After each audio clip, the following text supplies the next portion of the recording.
Okay, I think it's recording. So tonight we're going to talk about balanced brain for better leadership and life. I'm going to make it really simple. I'm kind of just going to do an overview of it. And then what I'm planning on doing is bringing some more of it into our group for some follow-up training and things like that.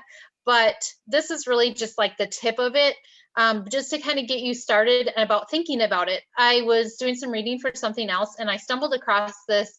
And since I stumbled across it, it's really shifted my mindset in the way that I'm thinking about things and seeing things.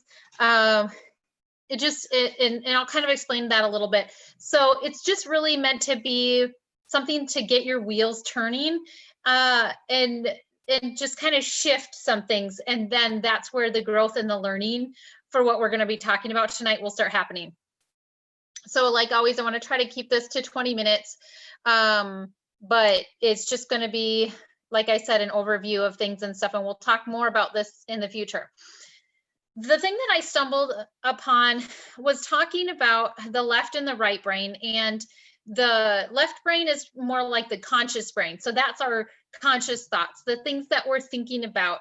The right brain is more of our subconscious brain. And so when we're talking about, for instance, dealing with releasing emotions or releasing trauma, memories, stored emotions, or things like that, that's generally going to be more in the subconscious. And sometimes that's kind of more assigned to the right brain. Now, this is not just like super cut and dry. Obviously, the body and the brain is much more complicated than this. And there are some parts of the left brain that might do some of the things we're talking about with the right brain tonight and vice versa. But it's kind of just to make it a little bit more understandable for tonight and what we're going to be learning about. So the right brain is also more of the emotional brain. And it's also kind of said to be like the heart brain. And so the left brain is more the analytical side. And so if you're somebody who knows and uses the color personalities, you might think of the left brain as like the green color and the right brain as more of the yellow color. So what we can see is that in leadership and in anything, relationships, business, anything, there are some people who tend to be more dominant on one side or the other. And there's not necessarily anything wrong with it. The goal tonight is to talk about how you can access the other side a little bit better in order to have a more balanced brain that will benefit your business, your relationships, your ventures, and things like that in life. Because what happens is sometimes we might be on one side too much, and I'm seeing this now as I'm watching people grow or not grow in their business, their relationships, their health, and things like that. And what I'm seeing is that they're stuck very dominantly on one side of the brain. So tonight, I'm kind of just going to give you some ideas to start firing new connections across the brain for what I call the balanced brain. One of the things that I want to talk about is nope, that's not what I wanted to do. I don't know how to fix that. Okay, so let me see here. I gotta fix that. I've never done that before. One of the things that I want to talk about is making sure that what we understand about things in life is that when we have what's called a complete belief, it's something that we believe in our left brain analytically, and also something we believe in our heart brain, the right brain. So for instance, sometimes people might not really believe their goals or their dreams or their vision. They might have something that they really know that this business is going to provide for them or do for them or help them fulfill, and they might believe it with their analytical brain, but they might not really believe it in their heart brain. Or vice versa. They might really just emotionally feel it and believe it, but not analytically. And that's where people sometimes get stuck and they don't move forward, is because it's not what's called a complete belief. In order for us to be driven in a way that no obstacle can hold us back, we need to have that complete belief. So it needs to be in the emotional brain, the heart brain and analytically, we believe it. So we talk a lot about, and we're going to be doing training on the power of your vision, your why. And when it comes to something like that, you know, there's so much power in that. And that's what can really drive people to success, unless it's not a complete belief, unless it's just on one side of the brain or the other. So that's another reason why this is an important thing to really look at. Okay. So let's talk about some shortfalls. Now, like I said, there's benefits to each side, but our goal tonight is really to focus on how to balance these things a little bit better for people who maybe tend to be really dominant on one side or the other. So shortfalls of a predominant right brain. Now remember, right brain is like the heart brain, subconscious. These maybe are people who might score high on the yellow color personality test. And these are people who generally tend to feel overwhelmed easily, are inconsistent. They don't tend to be organized, have planners, have calendars, journals, things like that.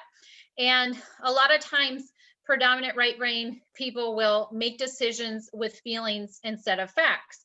So this might look like, well, I feel overwhelmed, instead of saying, well, I'm feeling overwhelmed, and that just means this is what I need to do.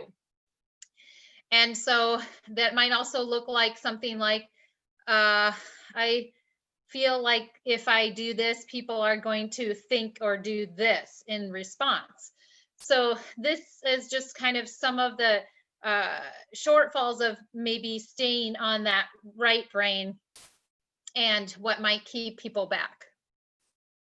And then if we look at the shortfalls of a predominant left brain, these are people who are very analytical and sometimes to a fault. So they might overthink everything. This is what we call paralysis by analysis. So they might tend to be thinking that they can't do something until they have all of the facts, or they might think that they need to know more before they do one simple thing, or they might be overwhelmed just by thinking that they have to know everything and then just not doing it. These, and I'm speaking from personal experience on this one. So I will tell you that when I first started, I was predominant left brain, and it was giving me some disadvantages until I learned to work and balance things out a little bit better. There are obviously some really great qualities of it, just like there are with predominant right brain. And so we're going to talk about how to kind of learn those, whatever is the opposite of what we're on. So predominant left brain people being analytical, they tend to be so much more in their analytical brain that the heart brain, the emotional brain, isn't connected as well.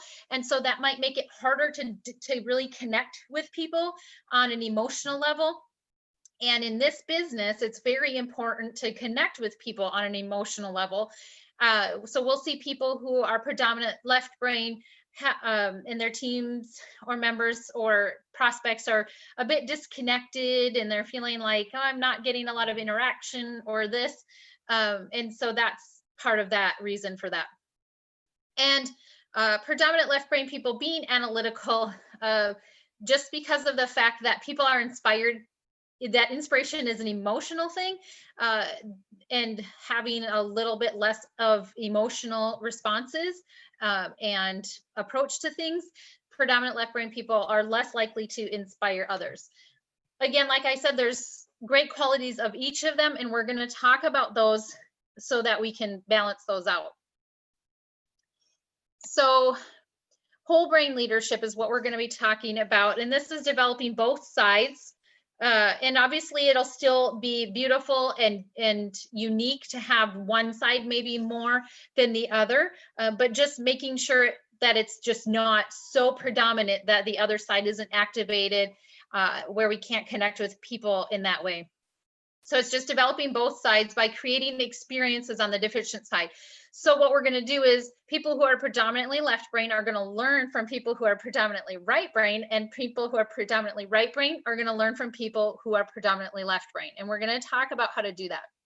So for those who are tending on the right brain side, yellow, emotional side, things like that, Here are 4 things to really focus on, and you can screenshot it or write it down or whatever, to develop the left brain. I'm going to put this down here. So number 1, commit to starting to make lists. And again, this is just something that can be really simple. Don't overwhelm yourself, but this is a commitment. So what's going to happen here with these steps is that you're going to start to fire new circuits in the brain that aren't there. You're going to be making new connections. And when you do that, it's tough at first. You have to really do something to stay consistent. After a while, it will not be as hard because you've created those connections. So creating these connections is going to be the difficult part. But after that, it's going to result in a much more balanced brain. So first, commit to starting to make lists. Maybe you don't even write grocery lists yet. Would that help you? Maybe make a list of the things that you know you need to do and keep it very simple. Don't overwhelm yourself. Keep it very cut and dry, very objective, not subjective, like sign more members up or reach out to more people, but have it be very, very defined. So like reach out to 5 people this week, reach out to this person, connect with this person. And so start doing things like that. It's going to feel really awkward and forced at first. And that is, again, because you're making those new connections. So keep pushing through that anyway. Number 2, clean ideas from left brain leaders. So if you know somebody who's a green personality, like we call them, or something, connect with them or watch what they do, watch their posts and learn from them. Number 3, balance feelings with facts. So anytime you find yourself saying, I feel, fill in the blank, take that, listen to that, but then also put some facts at the end of it. So I feel overwhelmed. But I'm not going to stop there, because I know that the reason I feel overwhelmed is because I have things I know I need to be doing and I'm not doing them.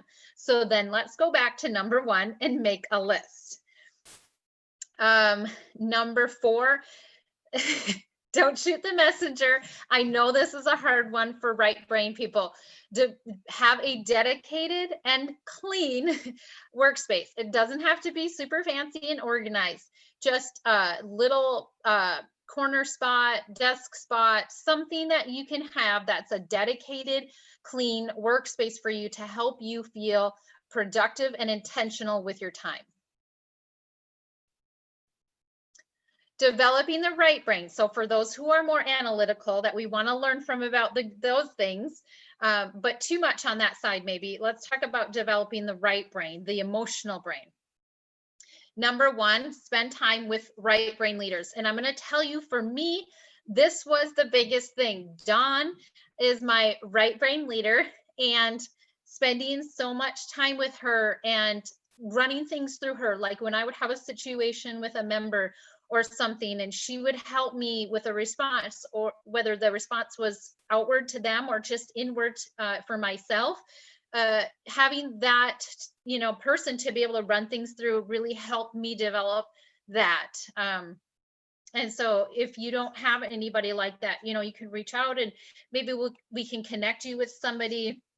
But most of us have somebody that's really yellow in our life that we can spend time with, that is a healthy yellow, where they can encourage us emotionally and how to connect with people emotionally.